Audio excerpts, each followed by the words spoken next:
राजशेखर, आप मदनलाल नाम के आदमी को जानते हैं? नहीं जानता।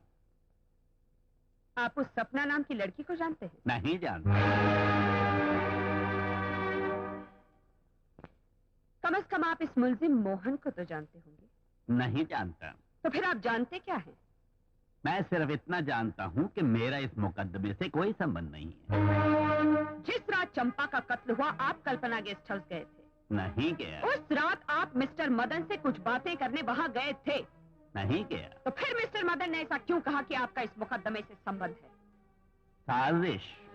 किसकी साजिश? ऑपोजिशन वालों की? जी नहीं, आप लोगों की। आप लोगों ने मिलकर मेरे खिलाफ साजिश की है।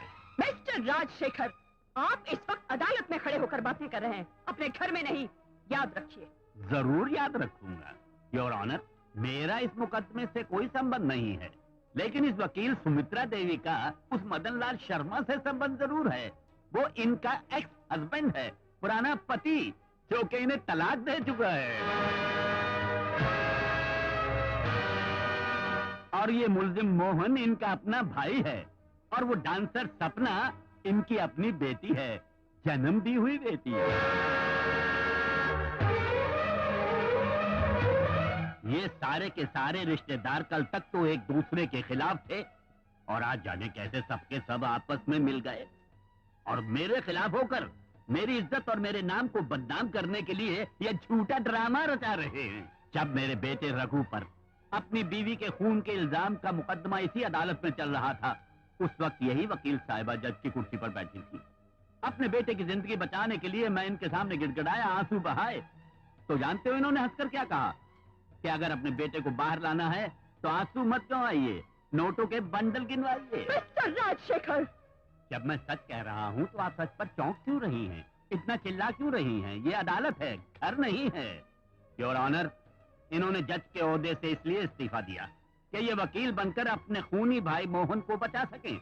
उल्टे सीधे बयान देकर गवाहों को बहकाकर ये साबित करना चाहती हैं कि इन दोनों मुकदमों का आपस में गहरा संबंध है, और इसके जरिए ये मुझे बदनाम करना चाहती हैं, मेरी इज्जत पर धब्बा लगाना चाहती हैं। योर ऑनर, मुझे बचाइए, मेरी रक्षा कीजिए, वरना मैं तबाह हो जाऊंगा, बर्बाद हो जाऊंगा। Court is adjourn.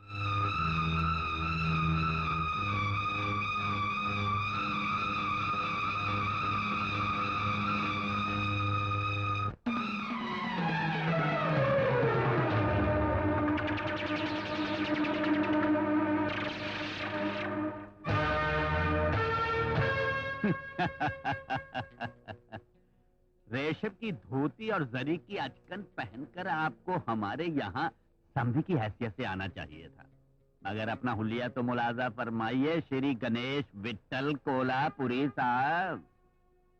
अगर सर के बालों में जुओं की ताकत को बढ़ने दिया तो वो इंसान का भेजा खा जाएंगे, मगर तुम जैसे आदमी के हाथ में ताकत आ गया तो तुम तो इंसानों को खा जाओगे। लेकिन मैं आपको नहीं खाऊंगा समझी जी, जरा उधर देखिए।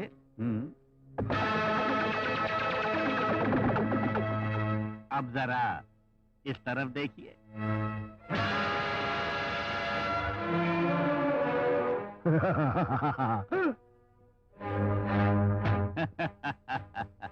ये तमाशा भी देख लो। एक तरफ दौलत की देवी लक्ष्मी और दूसरी तरफ मौत के देवता यमराज को बिठाया है। जानते हो ये रुपया कौन सा है? तुम्हारी बेटी के नाम पर 5 स्टार होटल बनाने के लिए जो रुपया रखा था वो यही है, और अब इसी रुपए से मैं तुम्हारी बेटी के मुकदमे की समाधि बनाऊंगा। हाँ, बनाओ समाधि। हम गरीब लोग की समाधि पर तो तुम अमीर लोग की इमारतें खड़ी हैं। गणेश, ये सारी दौलत मैं तुम्हें दूंगा। याद है उस दिन तुमने यही कहा था कि अपनी एक बेटी की आंखों में खुशी देखने के लिए मैं 3000 गरीब बेटियों की आंखों में आंसू नहीं देख सकता। ठीक है, ले जाओ ये रकम और जाकर बांट दो बस्ती के लोगों में, पहुंच डालो उनके आंसू, बखेर दो खुशियां उनके घरों में। लेकिन उससे पहले तुझे अदालत में सिर्फ इतना बयान देना होगा कि तेरी बेटी को पागलपने के दौरे उठते थे। इससे पहले भी उसने आत्महत्या करने की कोशिश की थी। इतना ही नहीं, तुम ये बयान भी दोगे कि 5 स्टार होटल जो कि मैं उसके नाम पर बनवाने वाला था वो तुम्हारी वजह से नहीं बना। और उसी गम में उसने अपने आप पर पेट्रोल डालकर खुद को जिंदा जला डाला। और ये भी कहना कि तुमने अदालत में हम पर झूठा मुकदमा दायर किया था। अरे बुढ़े गंवार जाहिल, इतना बोल दे रे। मैं हफ्तों भाषण देता रहा, मेरे को एक वोट नहीं मिला, और तू सिर्फ एक शब्द बोलेगा तो 50 लाख रुपए तेरे पास खुद ब खुद चलते हुए आ जाएंगे रे। एक गरीब आदमी के शब्द की कीमत 50 लाख रुपया? नहीं, एक अमीर आदमी की जिंदगी की कीमत 50 लाख रुपया। अरे काय को चूहे के साथ तुम लोग फोकट में डिस्कशन मारता है? अबे ओ बुढ़े, अगर तूने रुपया नहीं लिया और जैसा अपुन ने बोला वैसा कोर्ट में बयान नहीं दिया तो अपुन तेरा अक्खा गांव को जला के शमशान घाट में बदल देगा। कल का सूरज कोई नहीं देखेगा, देखेगा तो सिर्फ तुम देखेगा। गलियों में, गटरों में लोगों की लाशों को देखेगा। मर्डर, ऑल मर्डर, खूनम खून, लालम लाल।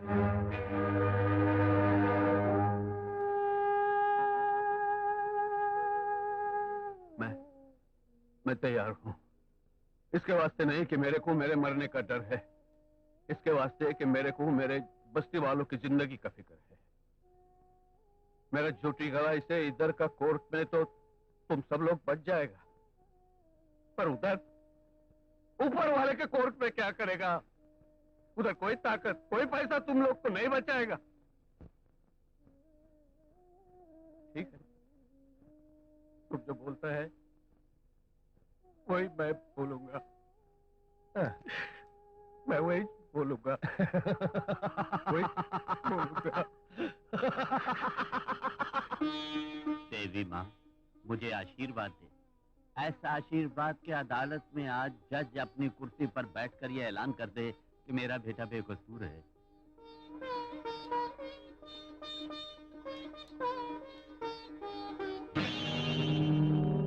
ये क्या हुआ डैडी? चिराग तो बुझ गया। घबराओ मत बेटा, चिराग बुझाना तो हमारे खानदान की पुरानी रीत है। अरे आज इस चिराग के बुझ जाने का मतलब अच्छा शुगुन है। मैंने अपनी फूंक से कई चिराग बुझा बुझा कर ये हवेली बनाई है, दौलत जमा की है। ये तो अच्छा शुगुन है। चल, वो लोग नीचे इंतजार कर रहे हैं। चल।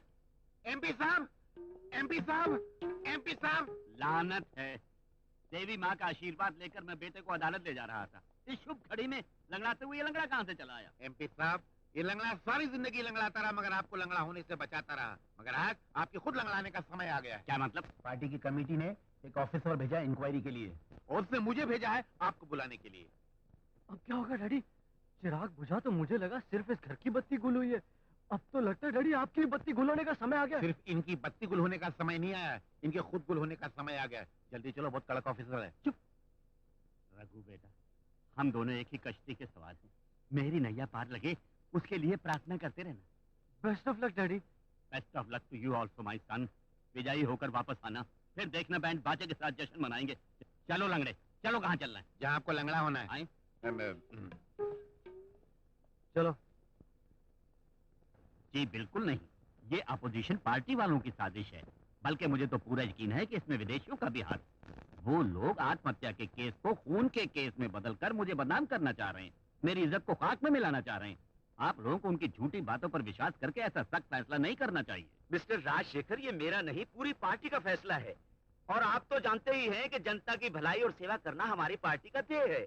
और कमेटी ये नहीं चाहती कि आप जैसे दागदार लोगों को पार्टी में रखा जाए। एक तो वैसे बेचारों की इज्जत लंगड़ी हो गई है, ऊपर से आप इनको पार्टी से निकाल रहे हैं। ये तो आपका जुल्म है, बेइंसाफी है। तालियां। देखिए, आपको जो कुछ कहना है कमेटी से जाकर कहिए। मैं तो यहाँ सिर्फ इनकी बर्तरफी के कागजात इन्हें देने आया था। नमस्ते। खत्म हो गया, सब बर्बाद हो गया। मेरी इज्जत, मेरा नाम सब मट्टी में मिल गया। मुझे मेरा नाम अपने बीवी बच्चों से ज्यादा प्यारा है। नाम गवा कर अब मैं कैसे जिंदा रह सकता हूँ? अरे मैं जनता को क्या मुंह दिखाऊंगा? काय को अपना थोबड़ा तेल में तले हुए पापड़ की तरह पीला कर है। अगर एक पत्नी मर गई तो दूसरी कर ले, अगर एक पार्टी छूट गई तो दूसरी में घुस ले। और वैसे भी तू कौन सा इज्जतदार आदमी है कि तेरी इज्जत की नथ उतर जाएगी? अरे नहीं नहीं किंग कॉन्ग पहलवान, ऐसा नहीं है। पार्टी से निकाला हुआ लीडर बिल्कुल ऐसे होता है जैसे बाजारी औरत। इस वक्त हमारी जिंदगी ऐसे है जैसे कुत्ते का चाटा हुआ झूठा बर्तन। बिल्कुल सही है। देखो घंटी भी बज गई। कौन है बे? एमपी राजशेखर वहां होगा, उसे बुला। वो हवान साला रवि बात कर रहा है, बहुत अकड़ रहा साला। यस। नमस्ते राजनेता जी, मैं जनता नेता बोल रहा हूँ। तुम्हारी चाल पलट गई। आज तुम्हारा बेटा कोर्ट में हाजिर नहीं हो सका। क्या? भाईजान, भाईजान, भाईजान, बोलो साले जान। भाईजान, सब गड़बड़ हो गई। हम लोग एमपी साहब के बेटे को कोर्ट लेकर जा रहे थे कि रास्ते में रवि उसे कित की तरह उठाकर ले गया। कुत्ते हरामखोर, मैंने तुम पर विश्वास किया और तुमने मुझे इस तरह बता दिया। Idiot rascal. अरे रे रे रे रे, उन लोगों पर बाद में बिगड़ना। पहले तुम अपनी जान बचाकर फौरन वहां से भाग निकलो, क्योंकि तुम अपने बेटे को कोर्ट में हाजिर ना कर सके। इस जुर्म में पुलिस तुम्हें गिरफ्तार करने आ रही है। गुरुजी, गुरुजी, पुलिस आ रही है। अरे पहले तो दरवाजा बंद कर। तुम लोग पीछे के रास्ते से निकलो। मेरे बेटे का क्या हुआ? अभी तक कुछ नहीं हुआ। डैडी, डैडी मुझे बचा लो। नहीं, उसको कोई तकलीफ मत देना प्लीज। मैं नहीं, कोई तकलीफ नहीं दूंगा, लेकिन अगर तुम वहां से ना गए तो जेल की सलाखों के पीछे पहुंच जाओगे और तुम्हारा और हमारे बीच जो चैलेंज था वो तुम्हारा और पुलिस के बीच हो जाएगा तो मजा नहीं आएगा। आपस की बाजी आपस में ही रहना चाहिए। जल्दी भागो, मेरे जीजाजी तुम पर बहुत भड़के हुए हैं, वो तुम्हें छोड़ेंगे नहीं। Hello hello hello Ravi, hello hello Ravi. तुम लोग यहाँ से भाग जाओ और अपन कट्टे पे जाकर छुप जाओ। रहा सवाल तुम्हारे बेटे का, वो जिधर भी होगा अपन उसकी तलाश करके तुम तक पहुंचा देगा। और अगर रास्ते में कोई भी आड़े आने की कोशिश करेगा, मर्डर्स, ऑल मर्डर्स, खूनम खून लालम लाल। खूनम खून लालम लाल। अरे तुम पर इतबार करके ही तो हमारा ये बेड़ा गर्क हुआ है। अरे तू तो अपन का खत्म बन गया है। अपन इसको समझा रहा है कि यहाँ से भागो और ये अपन से सवाल पे सवाल किया जा रहा है। भाग भाग ऐसे। चल लंगड़े। फिर लंगड़े। अरे चल भाग चले। आप चलिए, मैं भागता हूँ।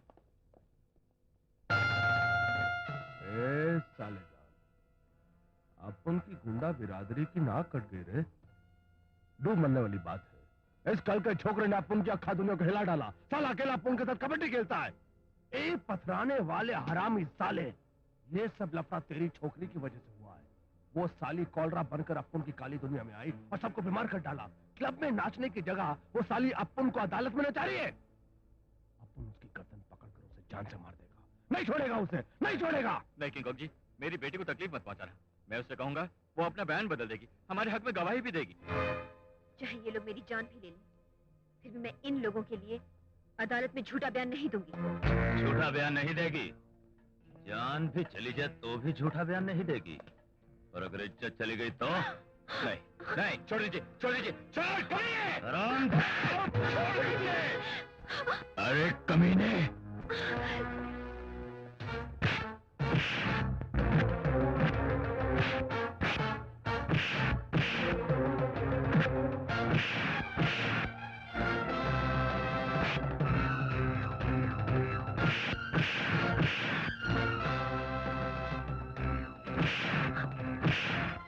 छोड़ो, छोड़ो।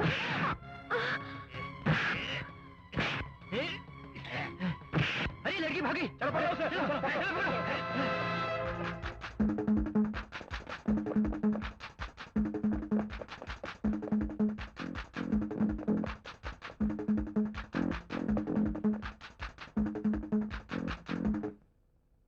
मैं रघु ये बयान खुद अपनी मर्जी से बिना किसी के दबाव या धमकी के दे रहा हूँ।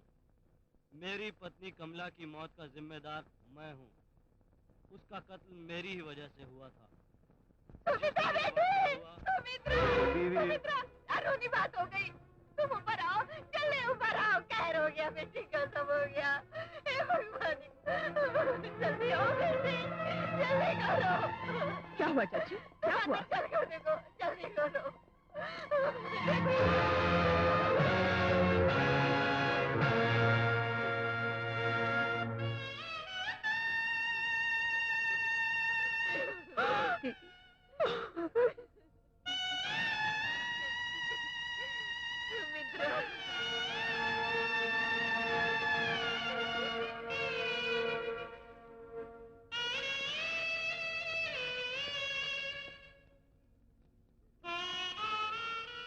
माँ, अदालत में मुकदमे की कार्रवाई सुनने के बाद मुझे ये महसूस हुआ कि मोहन को फांसी होने वाली है। ये सब मेरी झूठी गवाही की वजह से ही हुआ है। इसकी जिम्मेदार सिर्फ मैं हूं। इससे पहले कि मोहन को फांसी हो जाए, मैं खुद आत्महत्या कर रही हूं।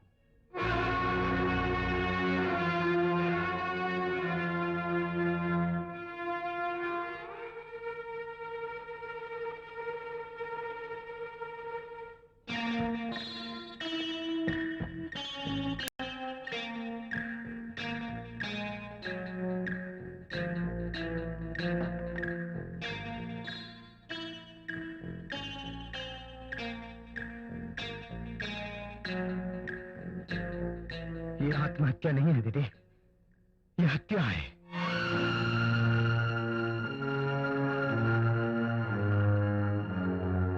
कानून की जीत हो रही थी, इसलिए उन जलील लोगों ने सपना को जान से मार डाला और इस कत्ल को भी खुदकुशी का केस बनाने की कोशिश कर रहे हैं। सुमित्रा, सुमित्रा, सुमित्रा!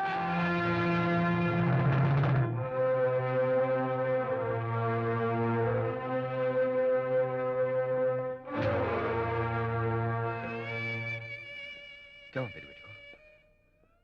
मेरी सपना को क्या हुआ?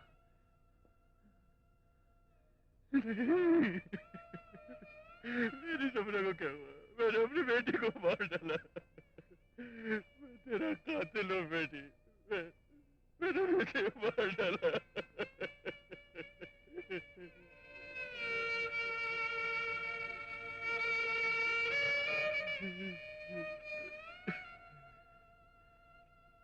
तकदीर ने मेरे साथ कैसा इंसाफ किया। जब मैं जिंदगी भर एक बुरा आदमी था तो मेरी बेटी मेरे साथ थी, लेकिन जब एक अच्छा इंसान बनने का मन में ख्याल आया तो मेरी बेटी मुझसे दूर चली गई। बहुत दूर चली गई मेरी बेटी मुझसे, बहुत दूर। सुमित्रा, जिन हाथों ने तेरी मांग में सिंदूर भरा था, आज अपने हाथों को जोड़कर तुझे प्रणाम करता हूँ। आज उन्हीं हाथों को जोड़कर तुझसे माफी मांगता हूँ। मुझे माफ कर दे सुमित्रा। सुमित्रा, देखा, तेरी शराफत, तेरी ईमानदारी और वफादारी ने तुझे क्या तोहफा दिया है। तू अपनी बेटी को दुल्हन बनाकर डोली में विदा करना चाहती थी, ये तो विदा हो गई, मगर डोली में नहीं, अर्थी में विदा हो गई।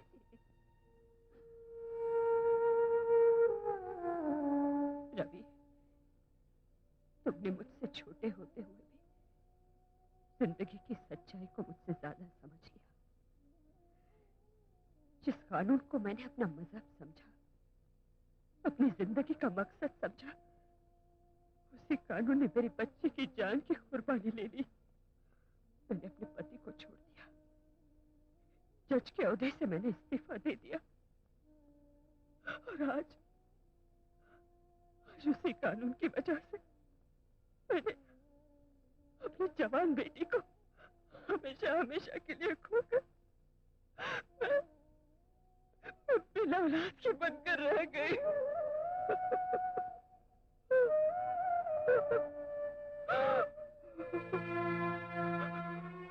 लेकिन रवि, देर से ही सही, आज मैं समझ गई। इंसाफ और कानून चंद लोगों के हाथों में गेंद बनकर उछल रहे हैं, और जब तक ये गेंद राजनीति के जालिमों की कैद से आजाद नहीं होते, तब तक किसी को इंसाफ नहीं मिल सकता, किसी के साथ न्याय नहीं हो सकता। आज तेरा भाई तुझसे वादा करता है दीदी कि समाज के गंदे लोगों के हाथ तोड़कर इंसाफ को वापस आजाद करा के लाऊंगा। इसके लिए चाहे मुझे गलत कदम क्यों न उठाना पड़े। वाह, बड़ा तीर मार लिया। अरे उस जानकर सपना को कत्ल करने में मेरा क्या फायदा हुआ? अरे पहले मेरे बेटे रघु को उस हरामखोर रवि की कैद से छुड़ा कर लाओ। अरे बाबा, आप क्या खाक छोड़ा के लाएगा? किसको मालूम है आपका बेटा जिंदा भी है या मर के सड़सड़ा गया? अबे उल्लंघने, मैं तेरी दूसरी टांग भी तोड़ दूंगा। रघु बेटे, तू ठीक तो है ना? उस रवि के बच्चे ने तुझे कोई तकलीफ तो नहीं दी ना? कुछ नहीं, पहले की तरह सड़ा हुआ है। उसने मेरा बयान रिकॉर्ड करवा लिया जबरदस्ती कि मैंने कमला का खून किया है। किंग कॉन्ग जी, इस टेप रिकॉर्डर में मेरी आवाज भरी हुई है कि मैंने अपनी पत्नी का खून किया है। अरे तो खड़े खड़े मुंह क्या देख रहा है? आग लगा दे इस कैसेट को। यहाँ पर अपुन का हुकूमत चलता है। अपुन का परमिशन के बगैर यहाँ पर हवा भी नहीं घुस सकता।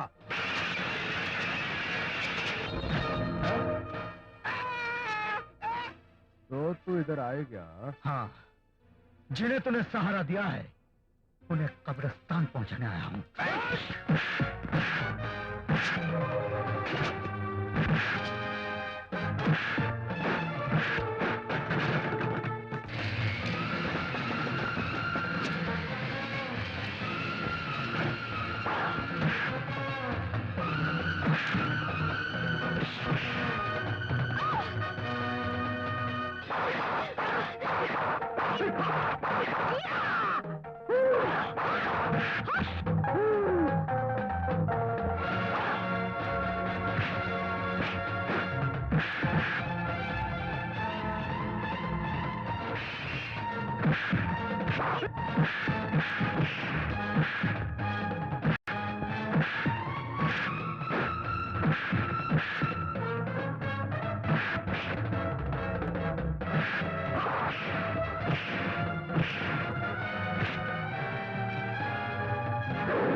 बाद में आता हूँ।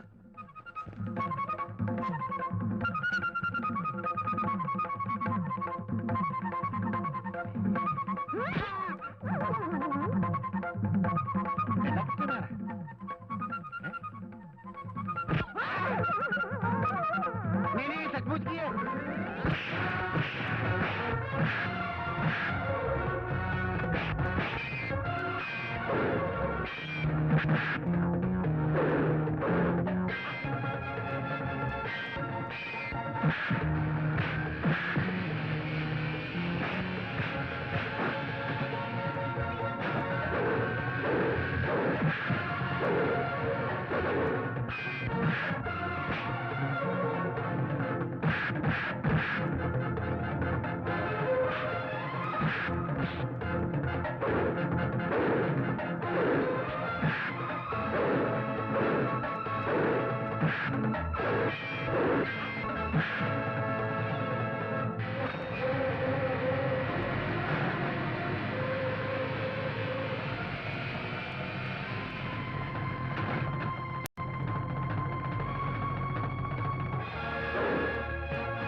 कोई भी नहीं।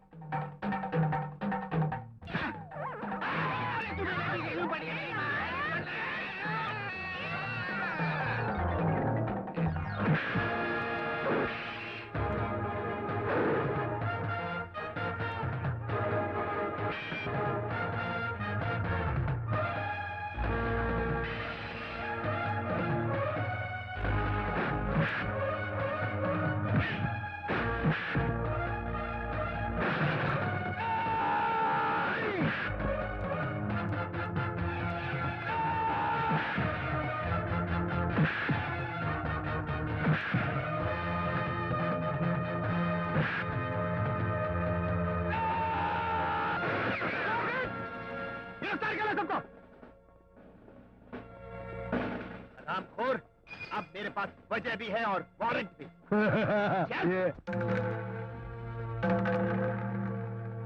क्योंकि इन मुल्जिमान के जुर्म साबित हो चुके हैं, इसलिए अदालत रघु को उम्र कैद की सजा का हुक्म देती है। राजशेखर और किंग कांग को सजाए मौत, सेवक राम और मदन लाल को 3-3 साल की सजाए कैद। माँ, सिर्फ 3 साल? अच्छा है, मतलब ठीक अगले इलेक्शन तक मैं बाहर आ जाऊंगा। और अदालत मोहन को चंपा के कत्ल में निर्दोष करार देते हुए बाइज्जत बरी करती है।